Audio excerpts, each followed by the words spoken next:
Hello! কদিন আগেই তো রামনবমী গেল। আর এটা না আমার জামশেদপুরের সেকেন্ড রামনবমী। মানে আগের বছর রামনবমীতে ছিলাম, এবছরেও আছি। আর এখন যে ফ্ল্যাটটাতে আমরা শিফট করেছি না, এর পাশেই, এই ফ্ল্যাটের পাশেই দুটো বড় বড় হনুমান মন্দির আছে। আর এখানে না খুব বড় করে, মানে জামশেদপুরে খুব বড় করে রামনবমীটা সেলিব্রেট করা হয়, একদম আমাদের দুর্গাপুজোর মতো ৫-৬ দিন ধরে। রাস্তাঘাট সব আলো দিয়ে সাজানো হয়, লোকজন ঠাকুর দেখতে বেরোয়, মেলা বসে, খাওয়া দাওয়া সব, মানে একদম জমজমাট আর কি। তো আমি আদিত্যর বাইকে করে একটু বেরিয়েছিলাম, তাই ভাবলাম তোমাদের সাথেও একটু শেয়ার করি।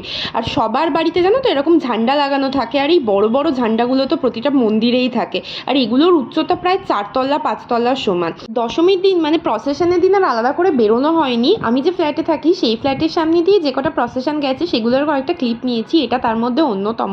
রাস্তায় এত বেশি ভিড় ছিল সেটাই ওপর থেকে দাঁড়িয়ে দাঁড়িয়ে দেখছিলাম। যাই হোক, কমেন্টে কিন্তু জয় শ্রীরাম লিখতে ভুলো না।